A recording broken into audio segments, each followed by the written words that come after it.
I'm Mia Hayes, 29 years old, a graphic designer in Denver. People say memory fades with time, but not this one. Not the night the fog clung to the mountains like a suffocating blanket when the air was so damp it tasted like metal on my tongue. Not the night my legs went numb and the world around me revealed a truth far crueler than I'd ever imagined. That was the night everything changed. I can still hear the crunch of gravel under our boots, the faint hiss of the wind threading through tall pines, and the muffled laughter of my brother Liam leading the group down an unmarked trail. He walked like the world belonged to him, shoulders relaxed, hands shoved into the pockets of his designer jacket. He had that careless charm that people mistook for charisma, but I knew better. I'd spent my whole life watching him twist that charm into a weapon. "Come on, Mia, don't be such a buzzkill.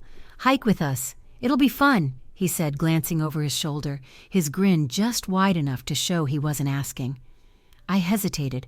The fog was thick, curling low around the jagged rocks that lined the path. My gut clenched. Something in me whispered, "Don't go."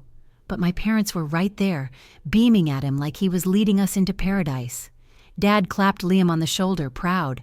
Mom adjusted the scarf around her neck and shot me a look, sharp, cold, a silent warning not to embarrass her. I'd been the family's scapegoat for as long as I could remember. Tonight wasn't going to be any different. So I followed. The trail narrowed, the earth slick beneath my boots. My breath clouded in front of me, the mist swallowing it whole. Liam sped up, deliberately choosing the steepest edges, the most dangerous drops. I lagged behind, my heart hammering in my chest until it happened. My foot slid out from under me. I reached for something, anything, but my hands closed on air. The world tilted, the ground dropped, and I was tumbling, crashing onto sharp, unyielding rock. The impact tore through me like fire. My knees scraped, my ribs slammed, and then silence. An awful, unnatural silence. I tried to push myself up, but nothing. My legs, they wouldn't move. My stomach turned icy. "No, no, no, no," I whispered, clawing at the dirt, panic swallowing me whole. Above me, voices blurred through the fog. For a moment, I thought they'd come running. But then Liam's laugh sliced through the night. Not a nervous laugh, a victorious one. I lifted my head, vision swimming, and saw him standing at the edge, hands in his pockets, smirk plastered across his face. "Dad?" My voice cracked as I gasped. "I can't. Something's wrong. I can't feel my legs." But Dad's voice snapped back, sharp as a whip. "Tough it out, Mia. Don't ruin this for Liam." The words stung more than the jagged rocks beneath me. For a second, I thought maybe he hadn't understood, that maybe he hadn't seen the twisted angle of my legs, the blood seeping dark into my jeans. But his eyes weren't on me. They were fixed on Liam, glowing with that endless, blind pride. Then Mom appeared, her perfume thick and sweet, suffocating in the cold night air. She crouched beside me, and for one split second, hope flickered. Maybe she'd touch my cheek, tell me help was coming. Instead, she leaned close, her whisper like venom. "You always do this, Mia. Always making it about you. Can't you let your brother have one day?" One day. That's what my shattered body was reduced to. An inconvenience on Liam's special weekend. Their words carved into me deeper than any fall ever could. My body felt like ice, but their laughter, their dismissal, that was the real wound. I remember lying there, staring up at them, the fairy lights from the cabin glowing faintly through the trees in the distance. They were warm, golden, festive, mocking me with their normalcy.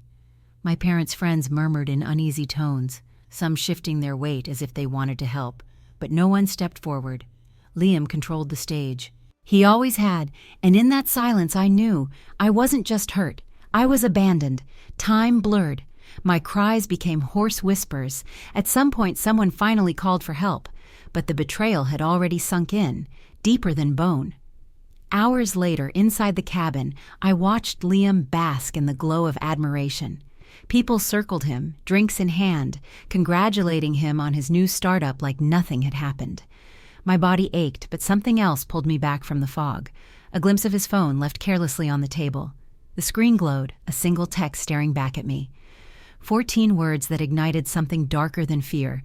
Keep her away from Grandpa's assets. I froze. My chest tightened as if the air itself turned to stone. Grandpa's assets? What assets? He'd been gone for years. We almost never spoke about him except once, in a hushed conversation I wasn't supposed to hear. But this was something else. The words repeated in my mind over and over, burning hotter than the rocks had ever cut. Keep her away. Me. From Grandpa's assets. Had Liam orchestrated this? Was my fall a cruel accident or part of a bigger plan? Was that smirk on the trail his victory, knowing I'd never see what belonged from the outside? We were untouchable.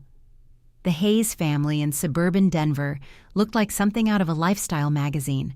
A modern home with clean lines, wide windows catching the reflection of the skyline, and a driveway that gleamed under the weight of my father's Tesla and my mother's polished SUV. Inside, the walls were lined with family portraits, carefully staged, carefully curated, smiles stretched wide enough to hide the fractures underneath. Dad was Richard Hayes, a tech entrepreneur who loved to repeat the phrase, "weakness is failure," as though it were scripture. Mom was Caroline Hayes, an event planner whose life revolved around appearances, the perfection of every detail, the illusion of harmony. And then there was Liam, my younger brother by 3 years, the golden child, the charming manipulator who could bend the room with a smile. To outsiders, he was brilliant, promising, a future leader. To me, he was a storm that never stopped swallowing the light. And me? I was Mia, the oldest child who never seemed to fit the mold. I wasn't the star. I wasn't the shining promise. I was the mistake they tolerated but never celebrated. Every night, dinner became a performance. Our dining room looked more like a showroom than a family space. Sleek chairs around a glass table that stretched beneath a chandelier dripping soft golden light. From my seat, I could see the Denver skyline glittering through the windows, the city alive, while inside our house, I felt like I was slowly suffocating. I remember one night with razor clarity. I was 16, raw from pulling an all-nighter to finish a design project for a regional art competition. My fingers were still stained with ink, the faint chemical scent of markers clinging to my skin. I carried my sketchbook to the table with a cautious kind of pride, heart pounding in my chest. "Look," I started, sliding the book onto the polished glass. "I think I might have a shot at winning this." But I didn't get the chance to finish. Dad's voice cut across mine, booming and commanding, the kind of tone that demanded attention. "Liam just got an email from Stanford. Full ride. They practically begged him to apply." His smile broke wide, eyes locked on my brother like he was the sun. The air shifted. Mom gasped, pressing her hand dramatically to her chest as though the news had physically stolen her breath. "Oh, Liam, darling," she said with a kind of reverence usually reserved for saints. "We knew you were destined for this." The sketchbook in front of me might as well have been invisible. My drawings, the hours I had poured into them, disappeared in the shadow of Liam's triumph. "That's great, Liam," I forced out, my throat tight. "And my design?" Mom's gaze snapped to me, sharp and cold, the chill in her eyes cutting deeper than her words. "Liam's got big things ahead. Don't hold him back, Mia." It was casual, dismissive, but it landed like a slap across the face. Liam leaned back in his chair, smirk curling at the edges of his mouth. He didn't even need to speak. His silence, his smirk, his effortless possession of the room was enough. The clink of silverware against glass rang louder than my heartbeat. I stared at the salmon on my plate, its lemon glaze shining under the chandelier, the steam rising into the too-perfect air. My appetite evaporated. Every dinner was a stage, and I was the only one without lines. Dad, as he often did, turned the conversation into a lecture. He raised his knife slightly, his voice rising with conviction. "Weakness is failure. The world doesn't hand out second chances. If you can't push through, you don't deserve to succeed." His eyes, glowing with pride, landed on Liam as though he were the embodiment of this philosophy. His gaze skipped right over me. I wanted to shout, to tell him I had pushed through nights of exhaustion, through silence, through isolation. I wanted to tell him my work mattered too. But the words caught in my throat. I knew better. Speaking only brought more scorn. Silence had become my armor, even as it corroded me from the inside. After dinner, the performance continued in smaller acts. Liam retreated to his room, his sanctuary filled with trophies, medals, glowing screens, and gadgets Mom insisted on buying to feed his potential, Mom trailed behind him, her voice dripping with sweetness. "Do you need anything, Liam? Tea? A snack?" Her attention was endless, bottomless. Dad sat at his laptop in the living room, reading articles about innovation and leadership, stories of young men destined to change the world. He liked to imagine Liam in those stories, the next prodigy, the next disruptor. And me? I climbed the stairs slowly, sketchbook pressed against my chest like a secret I wasn't allowed to share. In my room, the city lights spilled through the blinds, casting fractured stripes of light across the pages of my drawings. I would sit there staring at them until they blurred, my chest heavy with something I didn't yet know to call resentment. It wasn't hatred I felt for my parents. Hatred would have been easier to understand. It was dismissal, erasure. They didn't fight with me, they simply refused to see me. They let me vanish piece by piece while they poured everything into Liam. Somehow, that indifference cut deeper than any open wound. Some nights I'd lie awake, the sound of laughter drifting down the hall. Mom's warm voice, Dad's deep chuckle, Liam's smug laugh. It slid under my door like a tide, drowning me in the reminder that I was not part of their world. I was the ghost in my own home. That's what fueled the dread I carried with me to the retreat years later. That night, when I lay broken on the rocks, my parents looking down at me with cold eyes, Liam's laugh echoing, it wasn't new. It was the culmination of every ignored word, every proud smile they had given to him while giving me nothing. They had been preparing me for that moment my whole life.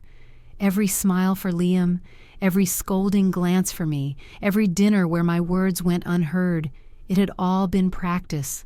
Practice for the moment they would finally abandon me completely. And still, one question haunts me. Was Liam born untouchable, or did they make him that way? The drive toward the retreat was supposed to be simple, just a couple of hours on winding Colorado roads. But it felt like every turn was dragging ghosts out of the back seat. The dashboard clock ticked forward, the hum of the tires filling the silence, and in that stillness, the past began to replay itself like an old film I couldn't shut off. Liam had been sabotaging me for as long as I could remember. His cruelty wasn't loud or messy. It was deliberate, methodical, the kind of quiet destruction that left no fingerprints. I was 14 when he pulled his first truly devastating stunt. I'd been working for weeks on a school presentation, a multimedia project that, if done well, could have landed me a spot in an advanced design program. Every night, I sat in my dimly lit bedroom, the glow of my laptop the only light, the faint hum of its fan filling the silence as I clicked between slides. I poured myself into it.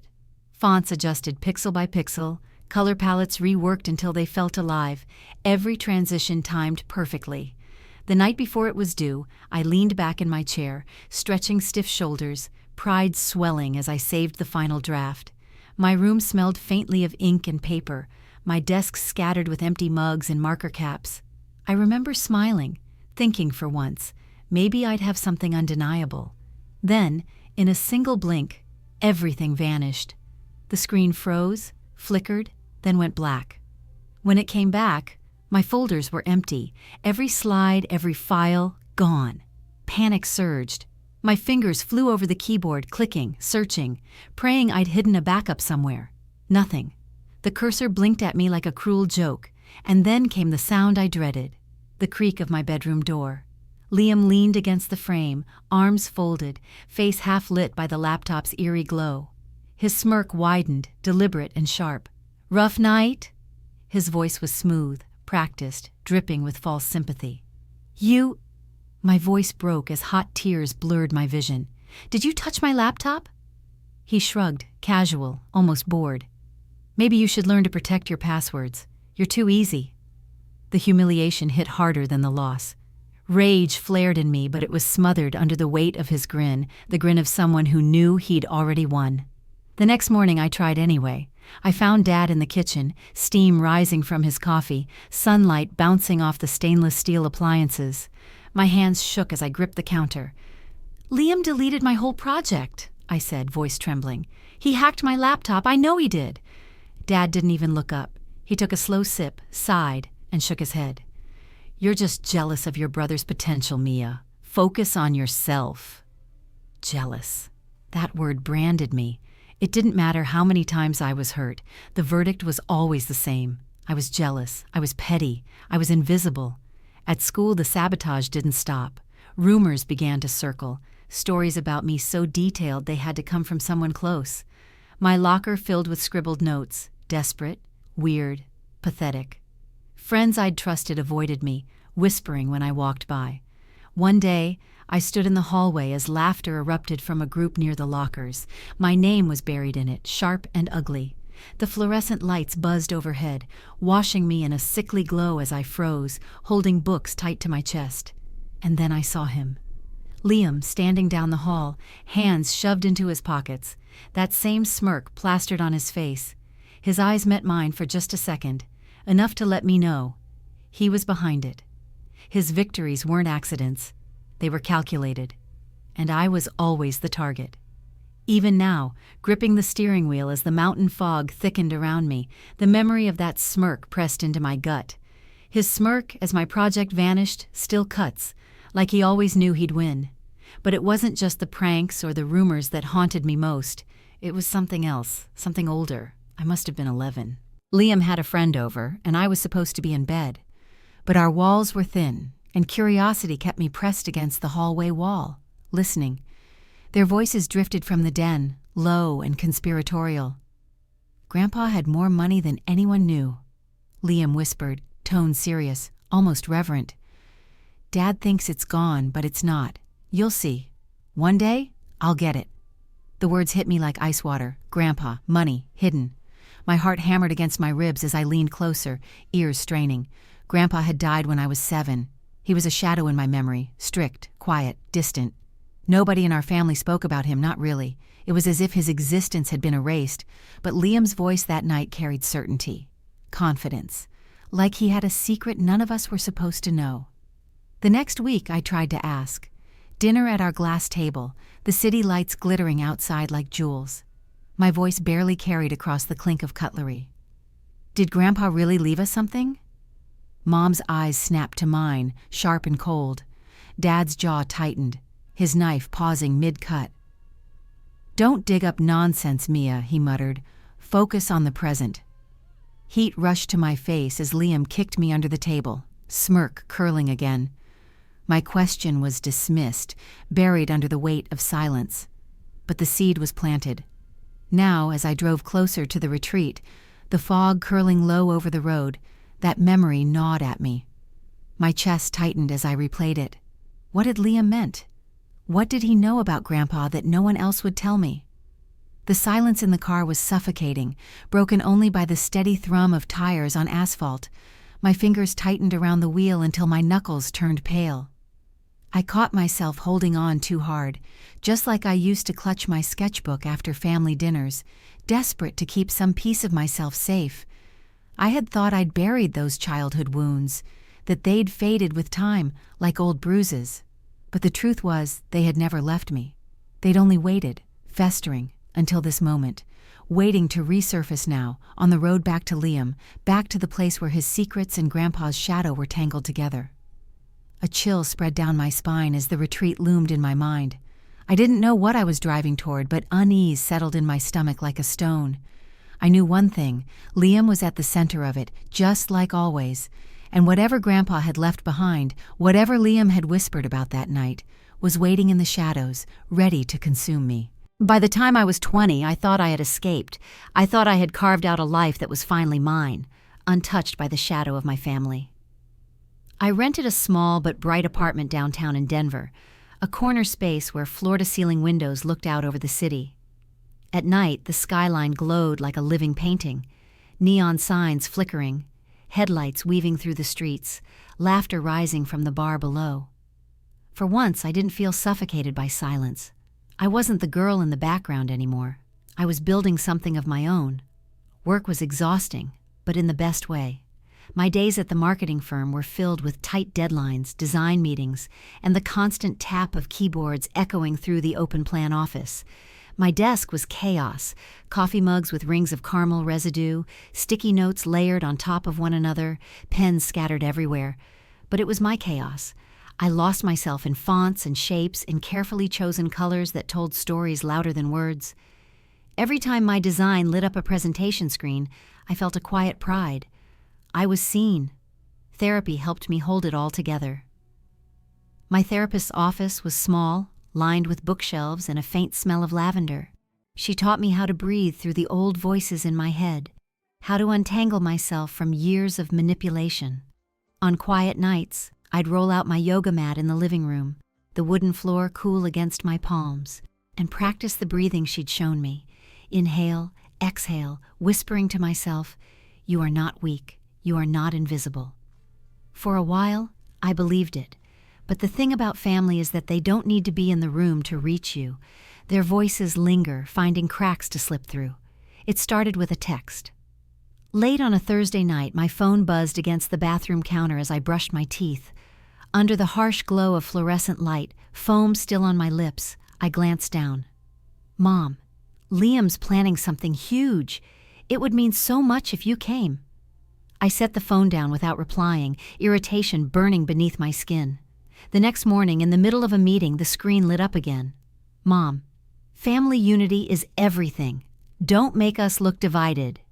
Heat rose to my cheeks as I quickly silenced the phone, shoving it face down. My boss droned on about branding strategy, but all I could hear was the weight of those words. Family unity. Don't make us look divided. It wasn't a request. It was a command, wrapped in guilt. Then came the calls. Her voice was smooth, even sweet, but there was steel underneath it. "Mia, it's Liam's big weekend. His startup is taking off and the whole family will be there. Don't you want to be part of something important?" I pressed the phone tighter against my ear, closing my eyes. "Mom, I have work. I can't just drop everything." Silence stretched on the other end. Then her tone sharpened, the warmth stripped away. "Family's everything, Mia. Don't let us down." The words sank into me like ice water. I couldn't shake them. That night, I sat on the edge of my bed, staring at the open suitcase in front of me. My apartment was bathed in amber light from the city outside, the sound of traffic muffled through the glass. My hands hovered over clothes, folding, unfolding, debating. Rationally, I had no reason to go. I owed them nothing. But guilt isn't rational. It's a chain, heavy and rusted, dragging you back no matter how far you've run. I remembered being 15, after another fight with Liam, Mom gripping my shoulders so tightly her nails left crescent marks in my skin. "Don't you see how hard this is for us? Don't you see how much pressure you put on the family when you fight?" she whispered. Her voice haunted me still. I tossed a sweater into the suitcase, my chest tight. The zipper screeched as I pulled it shut, a sound that felt like surrender. Leaving Denver that weekend felt like betrayal, not of them, but of myself. The skyline shrank in the rearview mirror, neon lights blurring into the dusk. I gripped the wheel, watching the city dissolve behind me, each mile stripping away the independence I had worked so hard to build. The road curled into the mountains, the air growing thinner, cooler. Fog rolled down in heavy sheets, my headlights cutting narrow tunnels of light through the dark. The hum of the tires against asphalt was steady, but my thoughts weren't. Mom's words echoed in my mind over and over. "Don't let us down." I whispered into the silence, my voice raw, almost angry. I thought I'd broken free. But the truth pressed harder with every turn of the wheel. I hadn't. I was still shackled, every word from them like a chain pulling me backward. The mountains loomed larger ahead, their jagged silhouettes etched against the fading light. Somewhere beyond them was the retreat, Liam's stage, and the family I could never seem to escape. Dread pooled heavy in my stomach, cold and unrelenting. Would this retreat change anything? Or was I driving straight back into the same trap I'd been clawing my way out of for a decade? The climb into the Rockies felt endless, the fog thickening with every curve of the road until it seemed like the mountains themselves were holding their breath. My hands gripped the steering wheel tighter, knuckles pale against the leather. By the time I pulled into the gravel drive of the retreat, the headlights bounced against the shimmer of chrome. Rows of gleaming machines lined up like trophies, a Porsche with its paint polished so perfectly it looked liquid, a Tesla Roadster humming faintly as if alive, a vintage Aston Martin, its silver finish glowing even in the muted haze. My modest sedan looked like it didn't belong, like I didn't belong. The air was damp, laced with the sharp scent of wet pine and the faint bite of exhaust fumes. My boots sank slightly into the gravel as I stepped out, the crunch loud in the quiet. The fog clung to my coat, droplets beating on the fabric, and for a moment I stood there staring at the display of wealth. Each car was more than just a vehicle. It was proof of Liam's world, a world where money and adoration flowed toward him without end. Then my eyes caught on the table set up near the entrance. Gifts stacked in towers, some wrapped in gold foil, others in sleek matte black with silk ribbons. A brand new drone, its box glossy with pictures of wingspan and specs. A watch tucked into a velvet-lined case, the kind that cost more than my rent. Bottles of rare whiskey gleamed amber under the fairy lights strung above. And with a twist in my stomach, my mind dragged me back to my own birthday just weeks earlier. A cheap voucher, the corner of the envelope torn like it had been shoved into a drawer and forgotten. No ribbon, no card, just a placeholder gift, a reminder that I didn't matter. Standing here, watching the excess poured onto Liam, the contrast felt brutal. The cabin ahead glowed warm against the fog, its windows spilling light onto the trail. Inside, I could hear music pulsing, bass notes thudding against the wooden walls. Laughter drifted out into the night air, muffled but sharp. It should have sounded joyful, but it hit me like an echo of every dinner where Liam's name drowned out mine. Then I saw him. Liam stood on the porch, a glass in hand, the golden glow behind him framing him like a king on his throne. His jacket was tailored, his smile wide and polished. For a moment, anyone else would have seen charm. I saw calculation in the way his eyes locked on me, too bright, too rehearsed. "Sis!" he called out, voice carrying like he owned the night. He bounded down the steps in 2 strides, pulling me into a hug before I could protest. His cologne was sharp, suffocating, seeping into my lungs. His arms wrapped tight around me, squeezing just a fraction too long, before he pulled back with that gleaming grin. "Big things coming, sis. Stick around for the show." The words landed with the same hollowness as every other promise he'd made in our lives. My skin prickled under the weight of it, unease crawling up my spine. Inside, the cabin buzzed like a hive. Fairy lights looped across the rafters, glass chandeliers casting warm pools of gold on the wooden floor. The air was thick with cedar smoke from the fireplace and the sweet burn of spiced whiskey. Everywhere I looked, Liam was at the center, his laugh louder than the rest, his gestures grander, his friends orbiting him like planets around the sun. He was the hero of every conversation, the genius founder, the golden boy. I trailed behind, invisible in the glow of his spotlight, until something stopped me cold. On the counter by the bar, Liam's phone lit up, screen glowing with a new message. He'd left it there, unlocked, careless in his arrogance. My eyes darted around. No one was paying attention. My chest tightened as I leaned closer, breath shallow, and read the line that cut sharper than any blade. "Keep her away from Grandpa's assets." The words stared back at me, glowing against the dark screen, and for a moment I couldn't breathe. Her, that was me. The letters blurred as my pulse hammered in my ears, my heart pounding so violently I thought it might give me away. I blinked hard, reading it again, praying I'd misread. No, clear as day, keep her away. The laughter around me dimmed, music dissolving into static. The glass in my hand felt slippery, my fingers numb. This wasn't just about favoritism anymore. It wasn't just about Liam being the golden child, the one who always won. This was about something hidden, something Grandpa had left behind, something Liam was willing to guard, even if it meant cutting me out completely. I straightened, forcing air into my lungs, but it came ragged. My eyes flicked across the room to him. Liam was laughing, tossing his head back, gesturing with his hands as if he had nothing to hide. His grin glowed under the lights, but I knew now it was a mask, stretched over steel. That text was a blade, slicing through his fake warmth. I stepped back, pressing into the wall. The wood was cold against my spine, grounding me while suspicion coiled tighter in my chest. What exactly was he planning? What was he hiding about Grandpa? And how far would he go to keep me from finding out? The cabin suddenly felt claustrophobic. The fairy lights too bright, the music too loud. Every laugh sharpened into a weapon. Faces blurred as people brushed past me, glasses clinking, conversations flowing, but I couldn't shake the words glowing in my mind. Keep her away. I had thought this weekend would just be another round of enduring Liam's ego, of sitting through the same favoritism I'd survived my whole life. But this was different. This was dangerous. And as I stood there in the cabin, surrounded by wealth and laughter and Liam's world of admiration, one thought pounded louder than the music, louder than the laughter, louder than the blood rushing in my ears. What was Liam planning? The hotel room was small, barely more than a square box with a bed and a desk. But after the night I'd had, it felt like a refuge.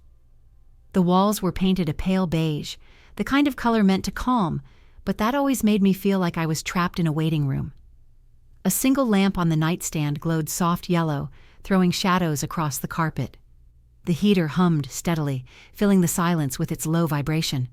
I sat cross-legged on the bed, back against the headboard, my phone resting face down beside me. I closed my eyes, pressing my palms flat against my thighs, and tried to breathe the way my therapist had taught me. Inhale for 4 counts, hold for 4, exhale for 6. My chest rose and fell, but it didn't ease the knot inside me. The words from Liam's phone flashed in my mind like neon. Keep her away from Grandpa's assets. Over and over, slicing into me until my breath hitched. You can't change their voices. My therapist's voice echoed in memory, calm and steady. But you can change how much space they take up inside you. I wanted to believe her. But tonight, that advice felt paper thin, fragile as cobweb. My family's voices didn't just take up space, they swallowed me whole. I opened my eyes and stared at the ceiling, its plaster speckled with faint cracks. The retreat wasn't supposed to feel like this. It was meant to be a celebration, a showpiece for Liam's success. But for me, it was a trap. Every laugh of his, every boast, every false smile chipped away at the small independence I had clawed out for myself, and I couldn't stop wondering, what secrets was he hiding? What did Grandpa leave behind, and why was I the one he wanted erased from it all? I thought about packing up, driving back down the mountain that very night, just disappearing. But Mom's voice cut in sharp and cold, as if she were sitting beside me on the bed. Family's everything, Mia. Don't let us down. The same line she'd always used, chains disguised as love. I stayed awake longer than I meant to, listening to the heater hum and the faint creaks of the building settling in the cold. Eventually exhaustion pulled me under, but it was shallow, broken sleep filled with shadows and whispers.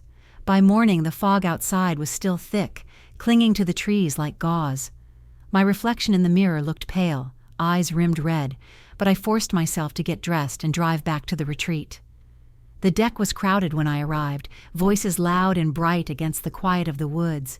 Liam's friends leaned casually against the railing, their expensive jackets catching the light, drinks sloshing in crystal glasses.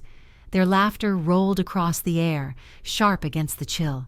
I tried to slip past unnoticed, but Liam spotted me instantly. His grin stretched wide, predatory in its familiarity. "Well, look who finally showed up," he called, his voice pitched to Carrie. Heads turned. "Our very own hermit sister. How's the loner lifestyle treating you, Mia?" The chuckles that followed were soft but cutting. Heat rushed up my neck, prickling my skin. I forced a smile, the kind that barely curled my lips. Better than pretending to be someone I'm not. For a beat, silence hung heavy. Then Liam tilted his head, leaning lazily against the railing. His eyes glittered. "You're too independent for your own good, Mia," he sneered, savoring each word. "It's like you think you don't need anyone. But maybe there are family secrets you don't deserve to know." The air seemed to still, every sound around me muffled. His words pierced, sharp and deliberate. He wanted me rattled. That was always the game. Drop hints, twist the knife with implication, leave me bleeding while he laughed. My chest tightened. His words reopened old wounds, like I was still that broken kid, clutching a blank screen after he'd erased my project, while Dad dismissed me as jealous. I turned away before my voice could betray me, but the whispers had already started. Liam's smirk spread wider, satisfied. He'd won another round, and most of them didn't even realize we were playing. Inside the cabin was no refuge. The air was thick with warmth and smoke, every corner filled with chatter, and Liam's shadow looming over it all. My skin itched, my pulse racing. I needed space. I grabbed my jacket and slipped back outside, down the steps and onto the trail that wound into the woods.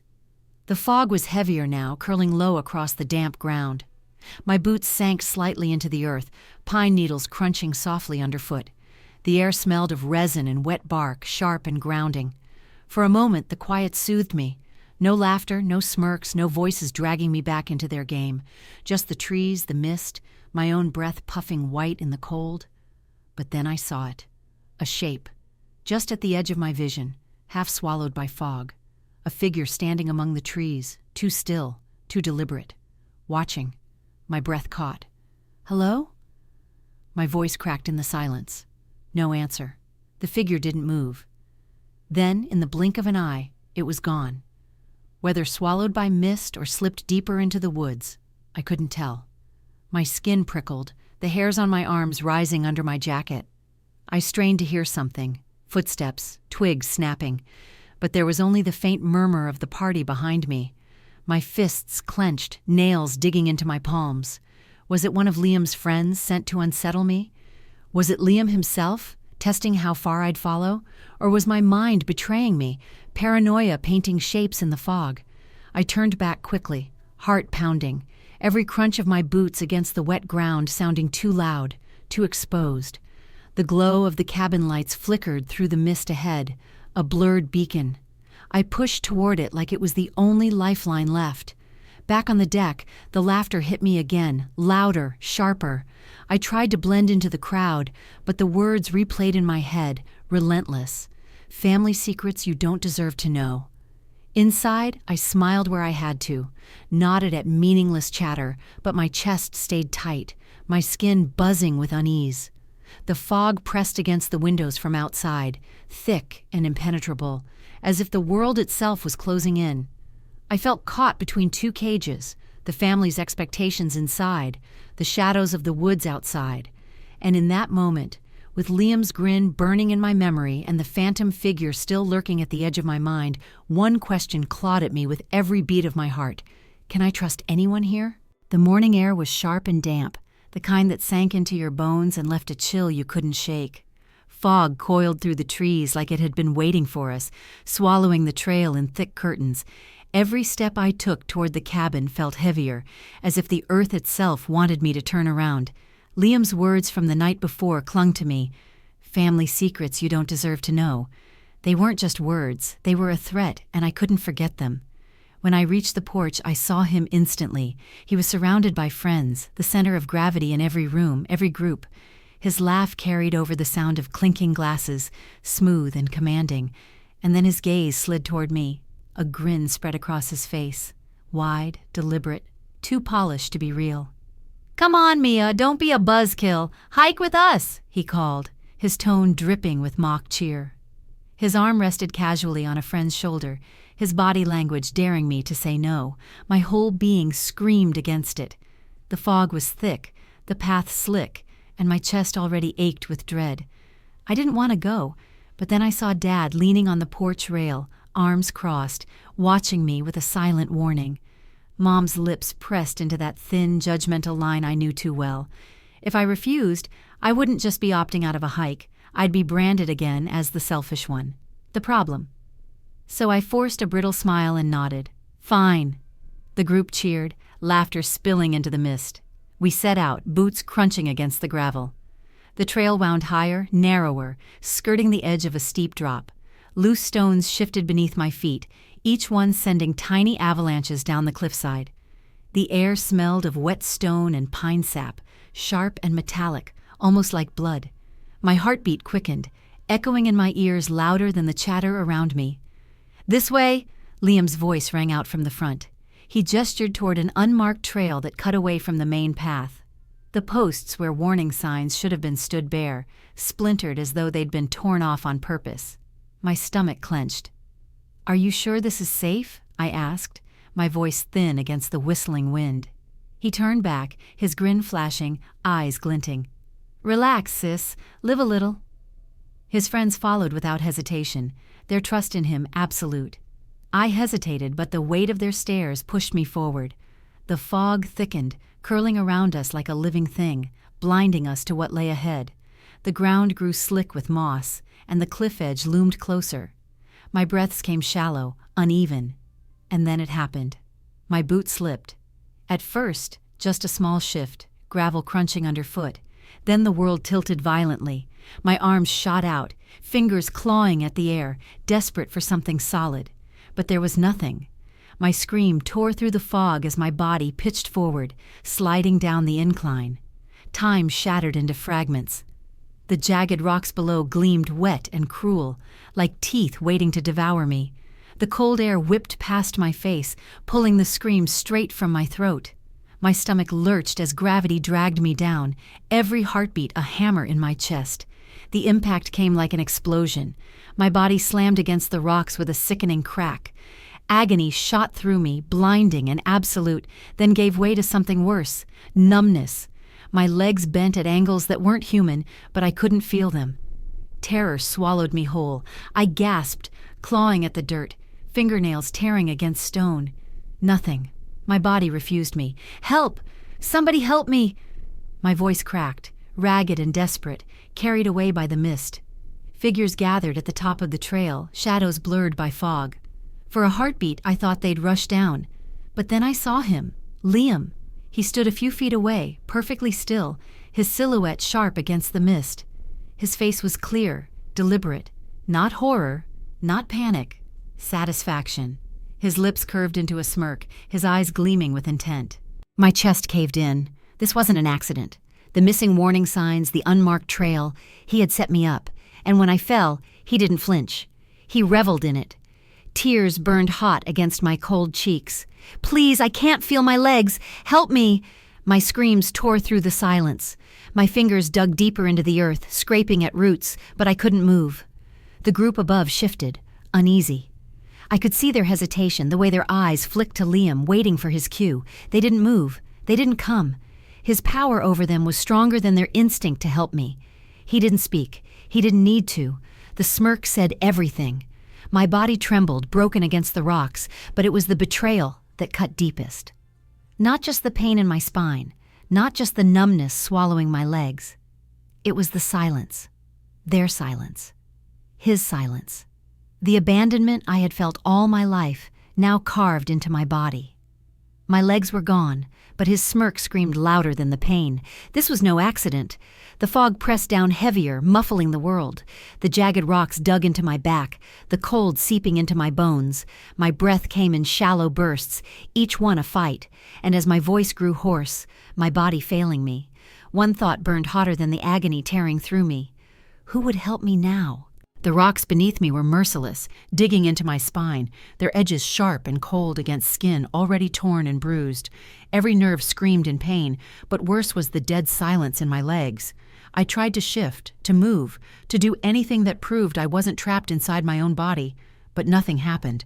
Panic rose in my chest, wild and suffocating. My throat tore open with the only weapon I had left, my voice. "Please, I can't move. Somebody help me." The words carried into the fog, echoing off stones, swallowed by the mist. For one suspended moment, I let myself believe it would break the spell. That instinct or compassion would finally force them to see me, to come to me. But all I heard in response was the crunch of gravel as the group shuffled at the edge above, their hesitation thick and heavy. Then Liam stepped forward, his figure sharpened through the mist, his tailored jacket absurd against the jagged wildness of the mountain. His eyes found mine, locking with cruel precision. And then his lips curled, that smirk I knew too well. "You always wanted attention, Mia, but faking this? Pathetic." The sound of his voice cut deeper than bone. It was a blade driven straight into the softest part of me, twisting with deliberate cruelty. I shook my head, tears spilling hot against my cold cheeks. "I'm not. Liam, please, I can't feel my legs. I'm not faking, I swear." But my plea was silenced by the snap of my father's voice, sharp as breaking glass. "Get up, Mia. Don't make a scene." My stomach dropped. My own father. I looked at him, searching his face for any flicker of doubt, any recognition of the blood soaking my jeans, the unnatural angles of my body on the rocks. But his jaw was set, his arms crossed, his expression carved from stone. "Dad, I can't!" My voice cracked, crumbling into a sob. Please, I can't move." Mom moved closer then, crouching just enough to make me believe for half a second she might touch me, might comfort me. But when her lips parted, it wasn't kindness that came. It was venom, soft and poisonous. "You always do this," she whispered, her breath laced with expensive perfume, cloying and heavy. "You can't let him have one day, can you? Always jealous. Always ruining things for your brother."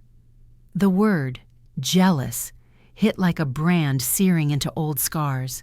The same word they had weaponized against me my entire life. The same word that erased every wound Liam had ever inflicted. I gasped, choking on tears and air, my throat tightening under the weight of it. "No, I'm not. Please, But Liam's laugh cut through, sharp and mocking. He turned back to the group, gesturing toward me like a magician revealing a trick. "See what I mean? Drama queen since day one. She'll do anything to drag the spotlight back to herself." A ripple of uneasy chuckles followed. Not full laughter, but enough. Enough to make me feel like the earth had opened under me again, like I was falling a second time. Their silence was worse than their laughter, their refusal to step in, to contradict him, to help me. Every second of inaction pressed heavier than the rocks pinning me down. And then, in the brief space between his words and theirs, his mask slipped, just for me. His smirk hardened, his voice dropped low enough that only I could hear. "This wasn't supposed to go this far. I only wanted to scare you off. You don't belong anywhere near Grandpa's assets." The air left my lungs. Grandpa. The text. The whispers I'd overheard as a child. It all snapped together like jagged glass pieces cutting into me. This wasn't cruelty for cruelty's sake. This was strategy. He hadn't meant to break me, but he had meant to break my resolve, to make sure I never reached for what he believed was his. My body was ruined, but the betrayal was sharper. He hadn't just pushed me down a trail. He had pushed me out of my own family, out of my right to exist in the story of what Grandpa left behind. Tears blurred my vision until Liam's face smeared into the fog, but I could still feel the weight of his intent. "Liam!" My voice came out shredded, barely audible. He didn't even glance back. Instead, he raised his voice, smooth and performative, loud enough for everyone above to hear. "She's fine. She just needs to stop with the theatrics. Let her catch her breath." Dad nodded, arms folding tighter.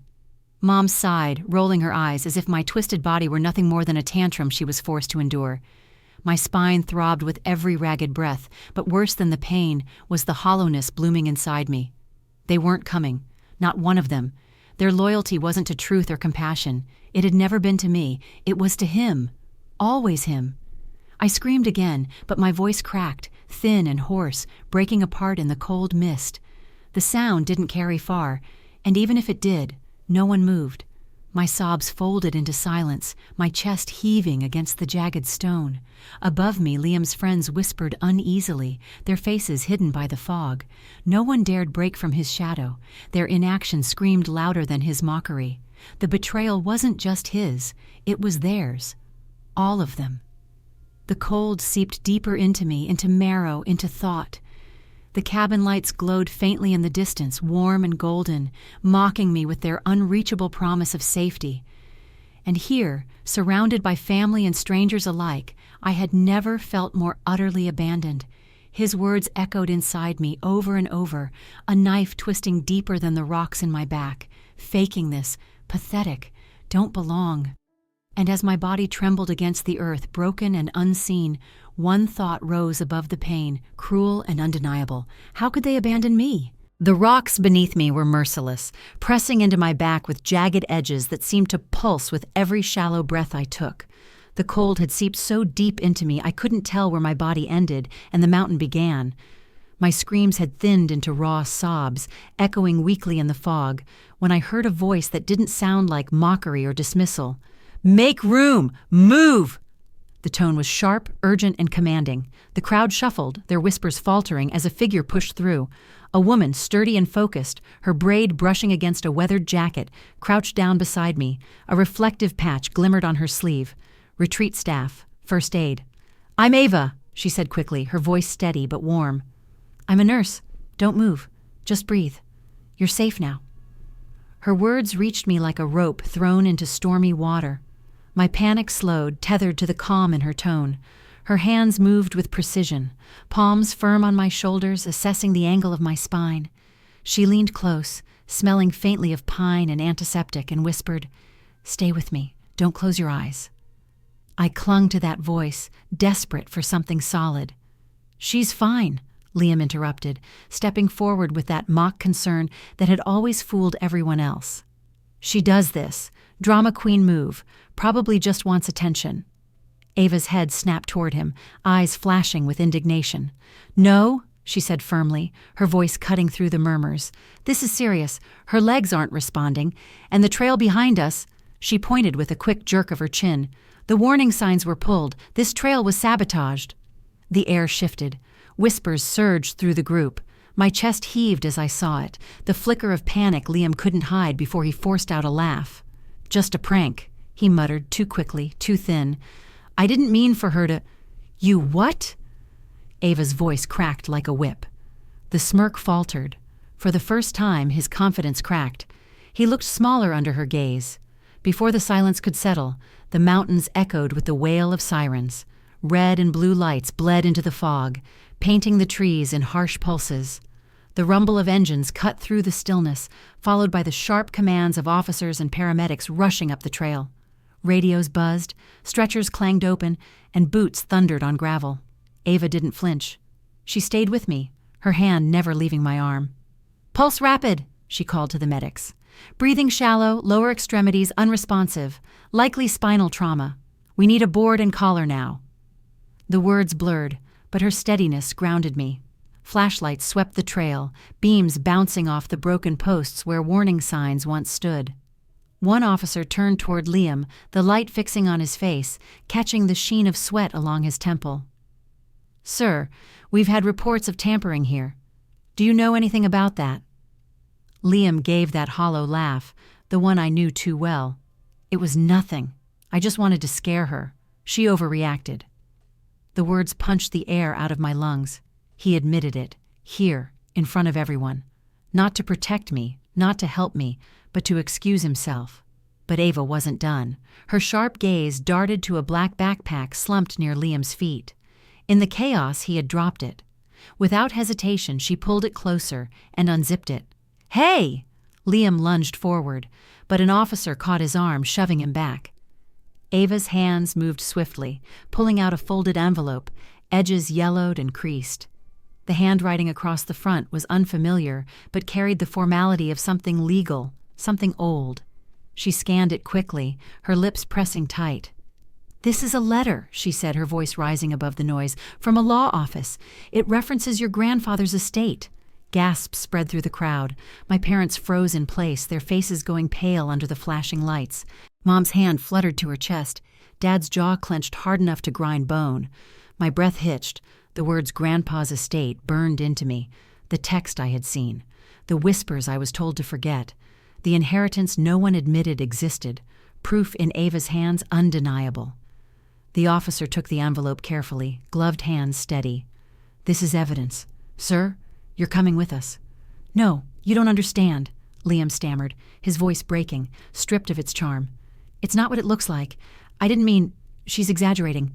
His protests crumbled beneath the metallic snap of handcuffs. The sound was final, sharp, echoing against the rocks. For the first time in my life, Liam's words didn't dictate reality. They fell flat, powerless.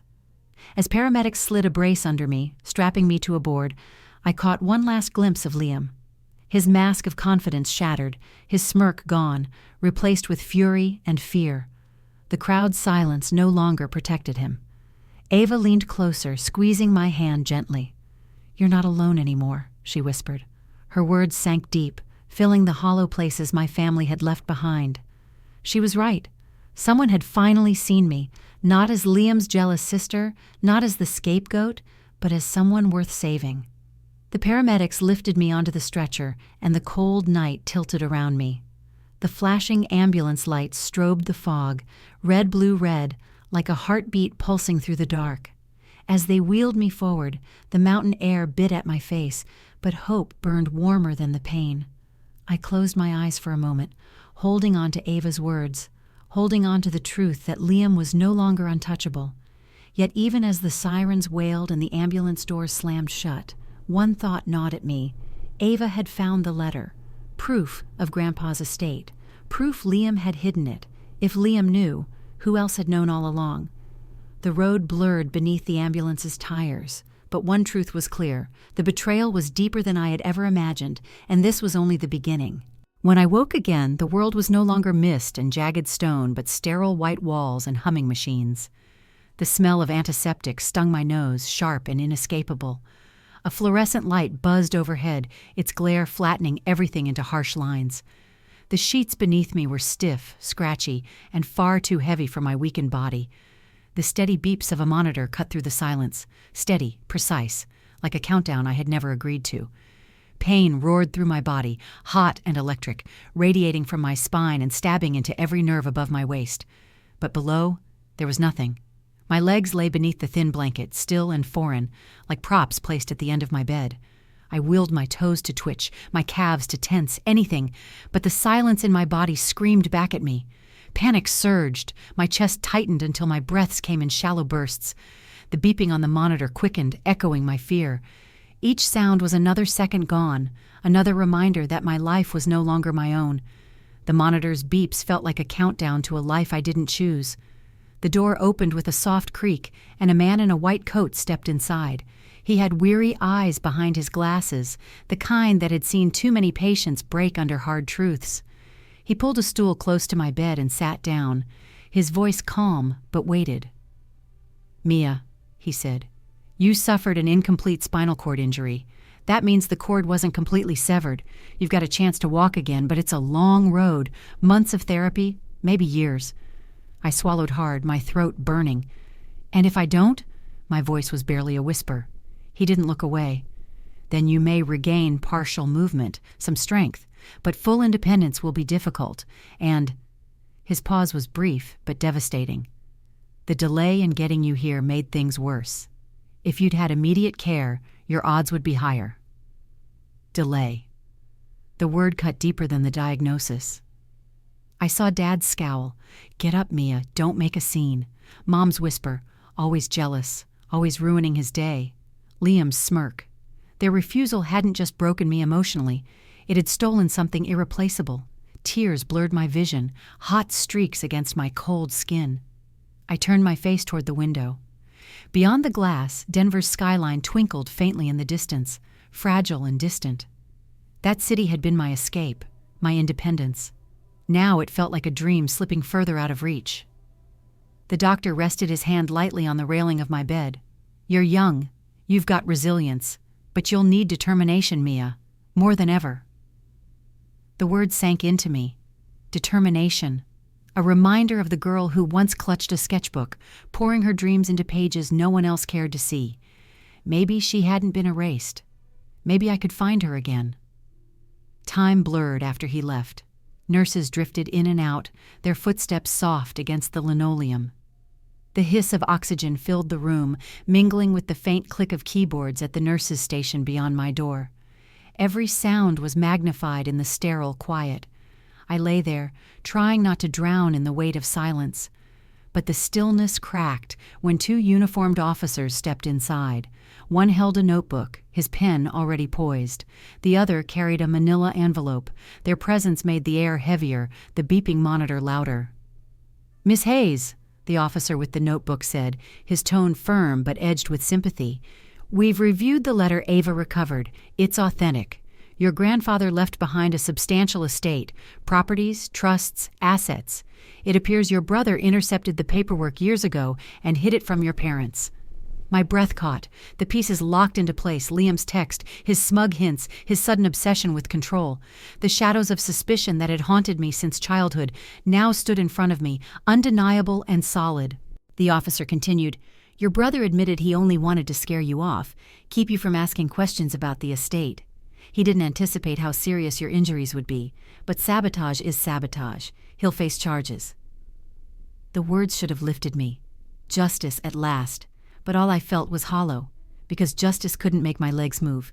Justice couldn't erase the betrayal that had led me here.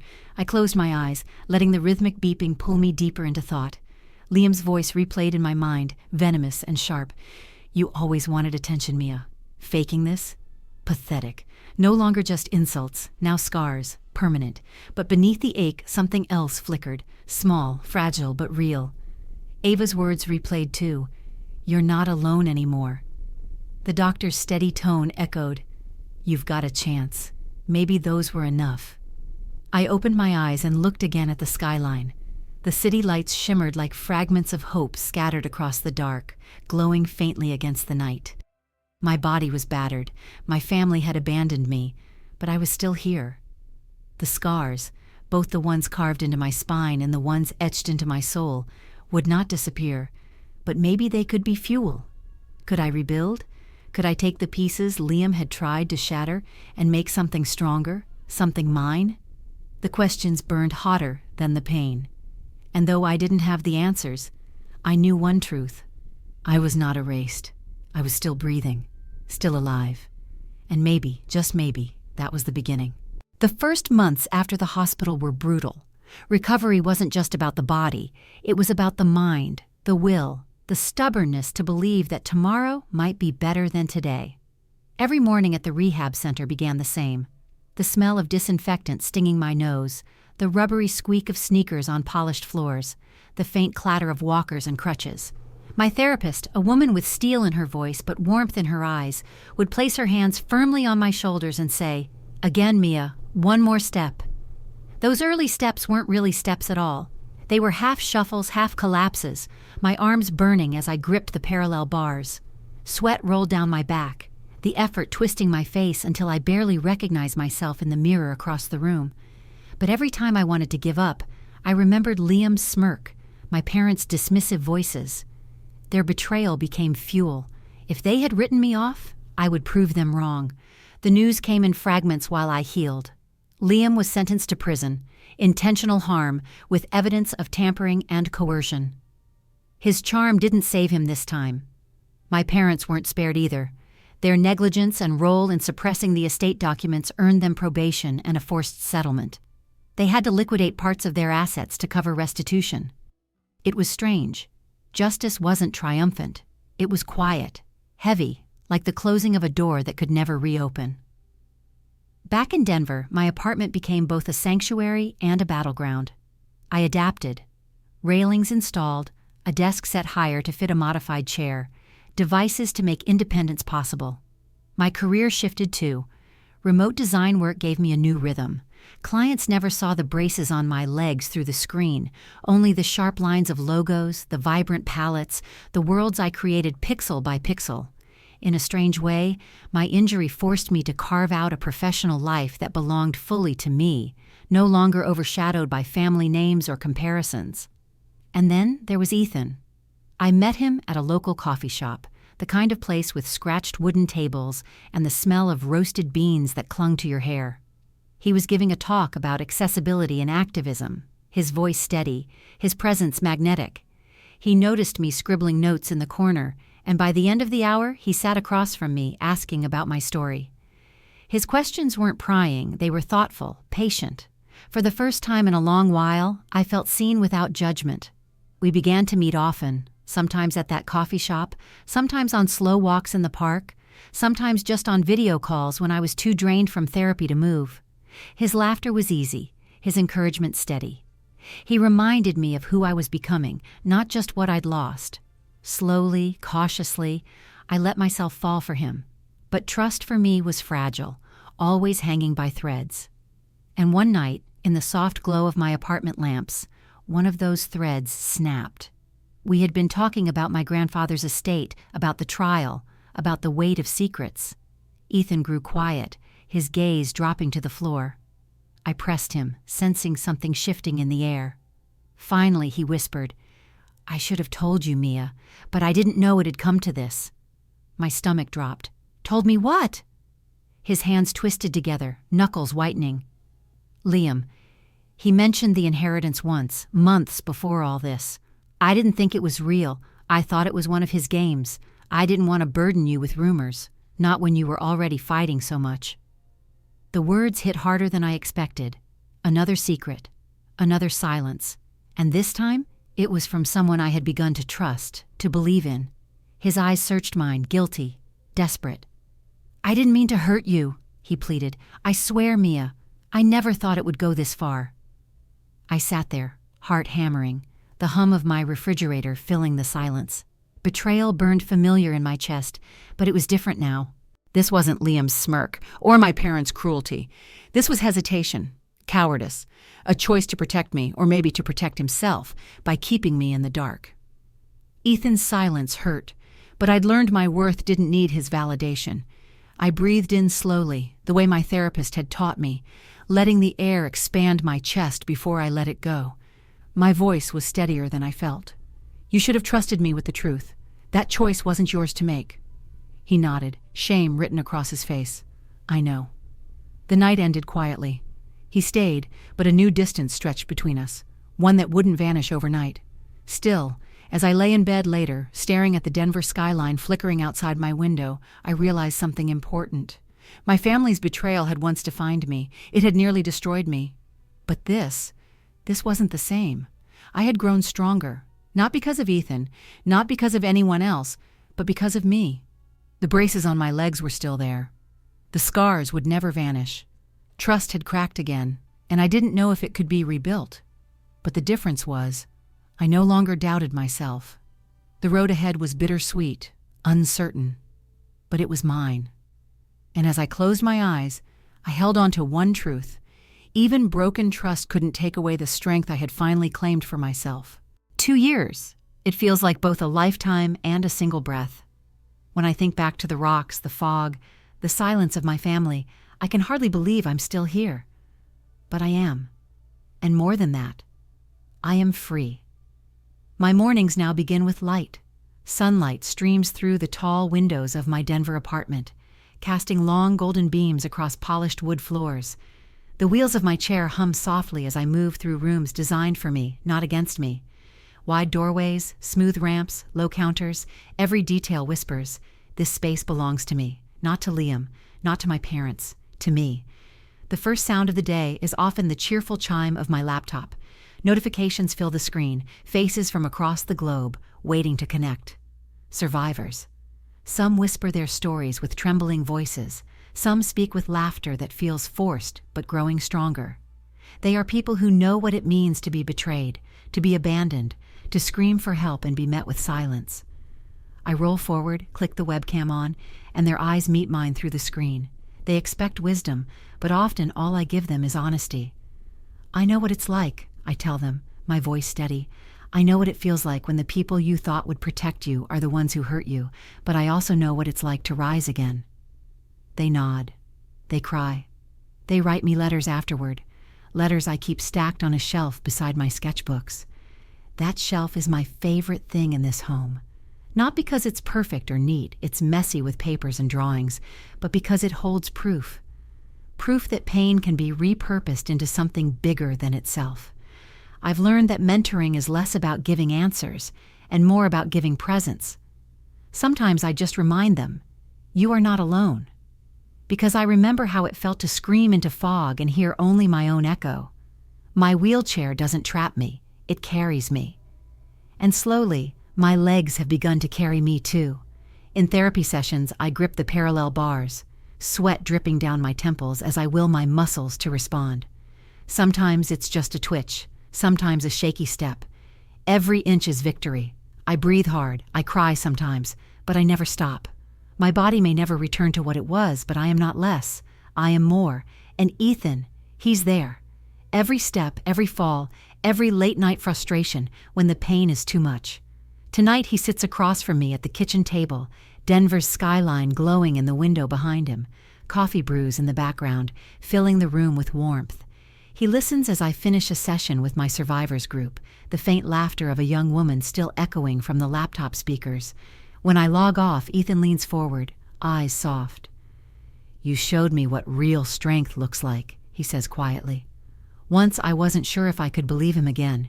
His silence about Liam's secrets had cut deep, reopening scars I thought had closed. But honesty became his way back to me. Not perfection, not promises. Honesty.